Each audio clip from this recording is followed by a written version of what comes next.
Hello and welcome to the Sugar Coated Marketing Podcast, where you get sweet advice on how to improve your marketing and grow your business. I am David Paris, your host, and in this podcast series, I interview top experts who give advice on the subjects of marketing, copywriting, advertising, and we even throw in a hint of self-development. Today, we've got an awesome interview lined up with Jos Aguiar, all the way from Australia. And Jos is a marketing consultant who specializes in building sales funnels. And in this interview, he shares with us his sales funnel building process on how to grow and scale your business. So, Jos, it's great to have you on this call. How are you doing? Dude, it's a pleasure. I'm doing actually quite well today. It's second call of the day, so I'm pumped, man. Yeah, and it's great that we're able to get together because you're in Australia and it's the middle afternoon for you and it is the evening for me. Yeah, man. That's one thing I love about international business. We get to speak to people from all over the world, so it's always interesting. Yeah, so Jos, I know that you are a marketing consultant and an expert in that field. But as I understand, you focus on a specific part of the field, which is known as building a funnel or a funnel process, a funnel sales process. So for someone that's never heard the term funnel before, they don't know what a sales funnel is. How would you describe that to them? Correct. And I guess that's one thing that kind of annoys me about the online space, that we kind of confuse people with sales funnels that aren't coming from our online marketing space.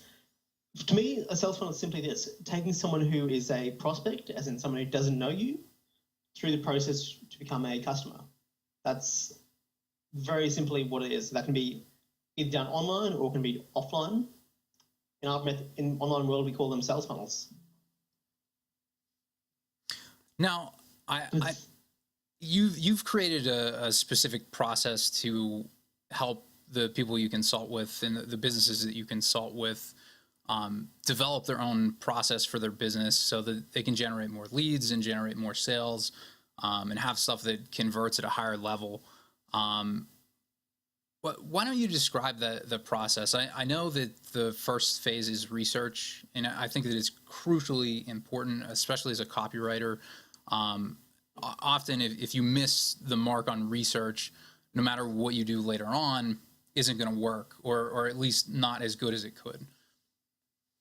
Yeah, correct. And every time we've had our own issues with any marketing campaign, it always comes back down to we missed something in the research phase. So you're right, it is vital to anything you're doing. Understanding who your customer is, the market conditions, understanding where they are, what they're thinking, and what they're feeling, and what kind of emotions you need to bring out in them to take them through from not knowing you to becoming a customer. It's vital. In terms of the whole process, it's a 5-step process really. So I'll quickly outline it for you, then we can dig in deeper if you like. So phase 1 is really the research. So that's where you gain an in-depth understanding of your product and your target market. Phase 2 is the mapping out of the sales process. So once we know the research, we can actually build a sales process that takes that customer from your ad or wherever they first see you to making a purchase with you. We look at what the most efficient ways of doing that are. So it may be one sales funnel or maybe multiple sales funnels, but it's just mapping it out in the most efficient way possible. Once we finish that phase, we move on to actually building the customer journey, is what I call it. That's writing out the sales copy, developing the pages, and any other related technical requirements. So that's integrating it all together with payment processes or whatever is required in your particular sales funnel. So once you've got that foundation set, it's finally phase 4, which is sending traffic to it. So where that means getting yourself affiliates, getting yourself traffic from Facebook, AdWords, email marketing, whatever it might be, just getting eyeballs on your first step of your sales funnel. That's where the process really starts. And once you've actually started to get results, we move on to the final phase, which is scaling. So either increasing your traffic or refining it, or introducing new sales funnels or new traffic sources.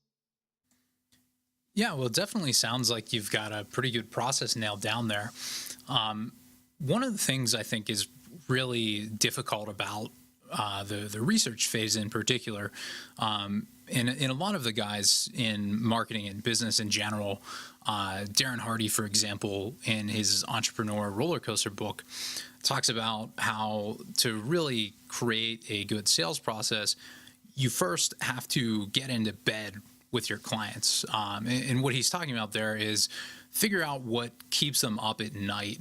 So what are those things that they want and desire on a deep emotional level? But I'm curious to see what is it that you do in the research process to get that done? Because that's not something that's easy. And it took me a very long time to figure out how to do that for myself. So it's something that a lot of copywriters do just automatically once they get good, but very few are able to describe their process.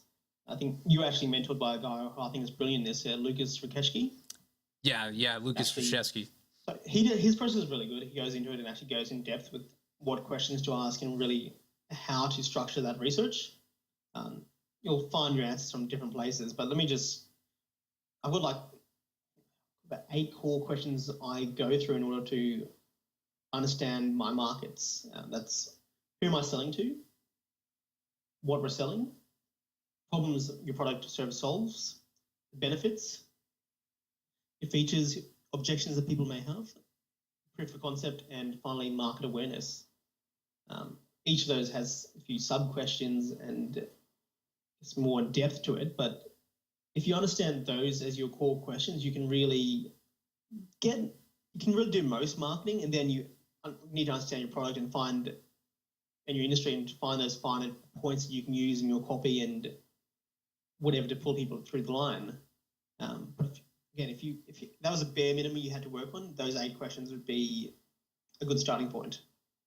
Yeah, I would definitely agree. Those are powerful questions. And I would also go as far as saying, without asking something even similar to that, I think it would be kind of hard to figure out what your market really wants.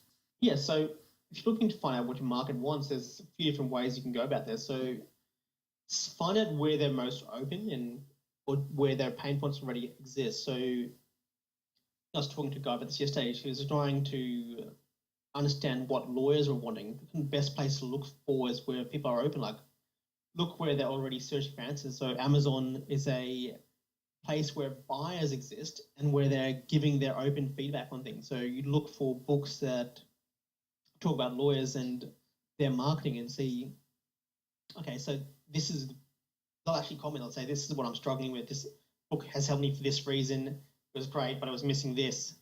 That's a huge clue to you because directly from the market. Or you've talked about things like we've discussed before, you coming from Ryan's community, that things like the Ask funnel are a great way to survey your market and get some data, or even just go actually have a conversation with your customer. Like, so many people forget this. Humans exist and you can actually speak to them. It's a crazy concept, right? Yeah, especially in the online space. It's no one thinks to actually go and talk to the actual person or previous customers. And the funny thing is the funny thing with that is those seem to be the easiest ones to do with the best information, and it's something no one really ever touches on. Common sense is very uncommon. That's absolutely. You need myself when I went into the online marketing world, I learned a lot, but then when I actually started to wise up, I realized I had to unlearn what I just learned. I'm like, okay, internet marketing and online space is interesting. It's very secular in what they do, but they kind of are removed from reality.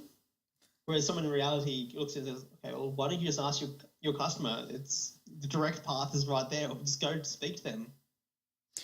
It's funny you say that because not only with doing research, but I also find that to be one of the most important things in a sales message is, like using big fancy words that maybe make you personally feel like you're smart, or that you think other people nobody cares about perceive. you.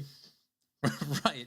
Nobody cares about you. It's not about you. You need to work on them. And I guess in order to really understand the market, you need to understand that person. You need to understand what's going through their head. So I think it's actually I'd actually really liken copywriters to method actors in the way that they put themselves in that person's shoes and really feel what's going on for them. Like, I'm not sure who it was, but one of the copywriters I was working with, he'd actually spend a day or two in the mind of that customer. So he'd put himself inside of them and really internalize what's going on in their world.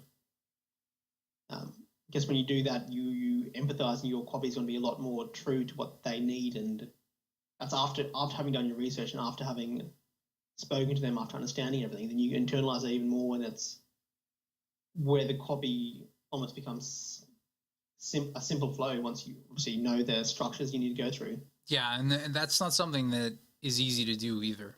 I actually find not many people can do it, and those that can actually seem to have all gone through some type of either stand-up comedy training or even acting training, just to be able to put themselves in that position.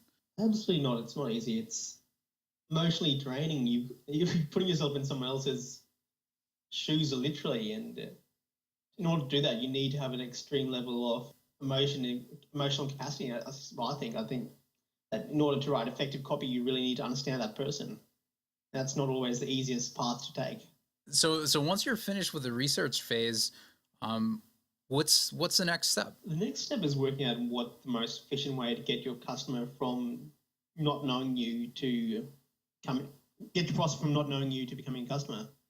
So in your research, you should have uncovered where they're hanging out and where you're most likely to reach them. So that may be on Facebook, or it may be you may just have to call them on the phone. That you might find your research is that this person is the average person you're talking to is a 92-year-old grandmother who speaks to her grandchildren on the weekends, goes to the shops on Thursdays. You might find out, hey, you need to be at the shops on Thursdays in order to speak to her.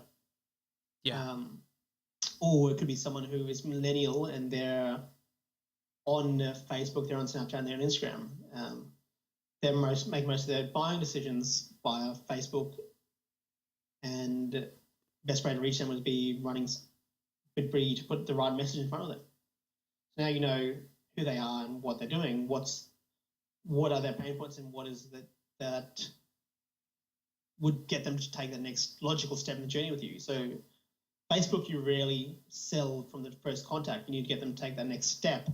The next step is usually getting the click to your page or whatever that might be. So let's use fitness, for example. If you're a personal trainer, sometimes the easiest thing for you to do is get them in for a session with you.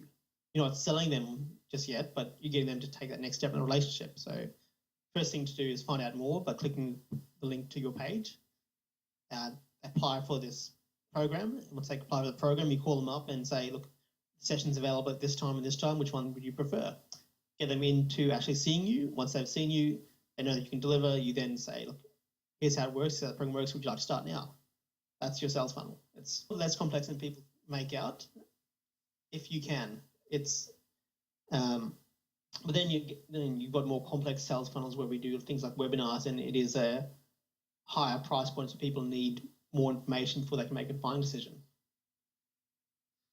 Yeah, it seems like basically one way or another, since those aren't actually physical products that someone could take home, that's just another way of letting them sample the product before they buy it. Yeah, you've got to work out what needs to occur for them to trust you enough to make the buying decision. So what level of interaction do you need to do, and how many times do you need to be in contact with them before they'll make that decision? And that sometimes might be down the line a little bit. It might be after a few emails, might be after 3 or 4 months of contact. That's where knowing your customer value and knowing your metrics comes into play. it really depends on your stage of business as well, with what you can actually afford as your turnaround time. So companies like Agora Financial, which is a large financial newsletters company in the States, actually worldwide now. They do something like 600 mil a year.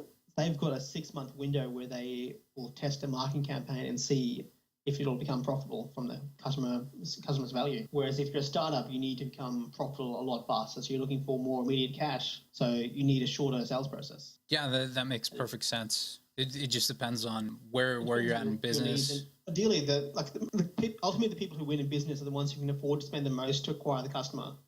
And ideally that customer has a high lifetime value. I'm glad that you mentioned lifetime value there. If someone's not savvy with marketing or internet marketing, they may not know necessarily what that means, but what Jos is talking about is when you spend money on an advertisement, you may end up losing money up front to get the customer inside your sales process. And then over the lifetime that they are your customer, it's actually more profitable for you to lose money on the front end because of what you're going to sell them on the back end in the future over the period of time that they stay on your email list or your mailing list or however you're engaging with them. Exactly. It comes down to knowing your metrics. So for example, if you've got the average customer spends $75 with you on the front end, but they make that purchase 4 times a year, you can afford to spend $100 to acquire the customer the first time around quite easily, because you're going to make that money back and then some within that first year. Then if you're looking at they usually spend 3 or 4 years with you as a customer on average, you're making that money back tenfold. And that's where the numbers start to really play out. If you can spend more than your competitors to acquire that customer on the front end, and you know you're going to recover it on the back end, you're going to be able to grow your business a lot faster and pump a lot more money into your advertising and marketing, which obviously will grow your customer base and increase your overall revenue. So once you're there, you've got ads that are converting. The fourth step in your sales funnel process, Jos, is to focus on traffic. I think we kind of brought them in together there, actually. Yeah, so actually, the first step was building the customer journey. The fourth step we just kind of segued into there was traffic. So that's when you actually start sending the traffic towards your sales funnels. That's really taking market offer, driving highly targeted paid advertising traffic to your offers. So I tend to use Facebook just because that's one of my areas of expertise, but you've got other places like AdWords. You can buy email lists off very specific lists. So there's people in the world who have lists of people who've recently purchased or are within a very segmented market that could be your exact target market. So example, if you're selling a fitness product and you know someone who speaks to the fitness industry and they're, say, very popular, if you ask them if you can send out an email to their list, it becomes a natural fit for them. That's another way of getting traffic.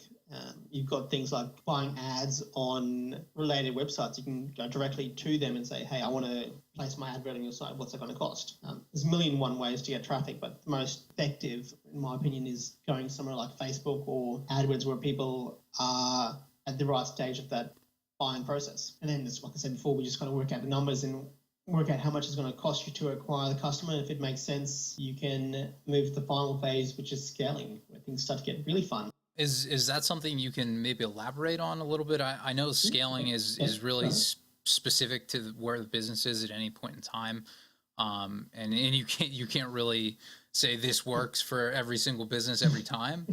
But maybe there are a few things that kind of cross over that you see with different industries. Yeah, definitely. So once you've got one effective sales funnel in place, you're in an interesting position, because what I think friends Brian Kurtz actually said is, if you've got one promotion, if you've got one advertising channel in place or one partner or one source of business, you don't have a business, you've got a promotion.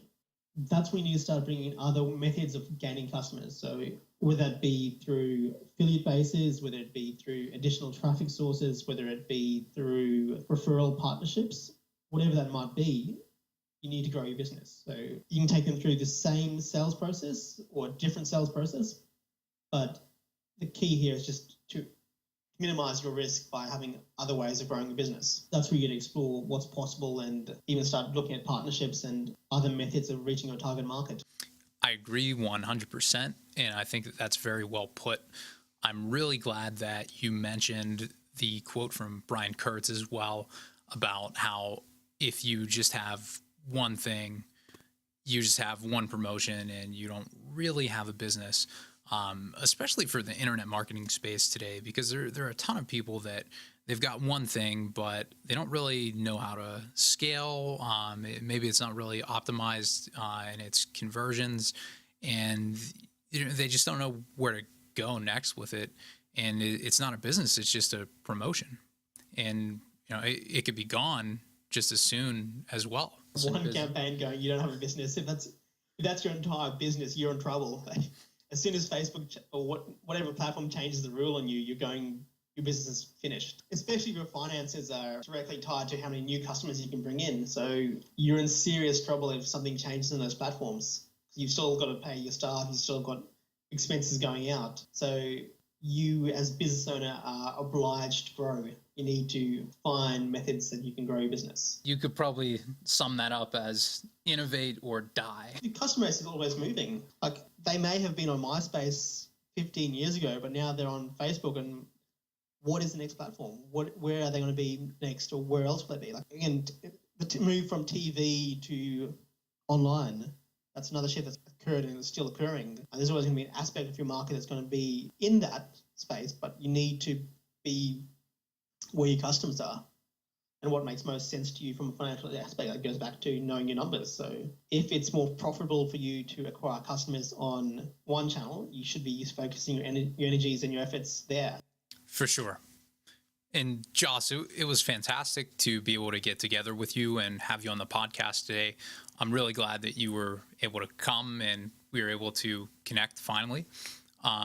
Is there any parting words you'd like to leave the listeners with? And if someone wants to reach out to you, what's the best way they can get in touch with you? Sure, definitely. The best place to reach me is either via my personal, my Facebook page, which is, I think, facebook.com/I am Jos Aguiar. I'm sure you can add that to the show notes or whatever. And we've got my website, which is imjosaguiar.com. I'm actually going to put up a PDF of this process for you guys. I'll put up on so I'll put this sales process PDF up on imjosaguiar.com/magic of marketing. So you guys can go there and download it and send you some cool freebies and gifts after that as well.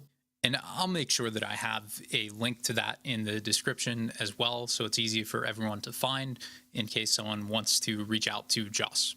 Mate, this has been brilliant. It was great chatting with you. Thank you for letting me speak to your audience today. Absolutely. Thank you for being here.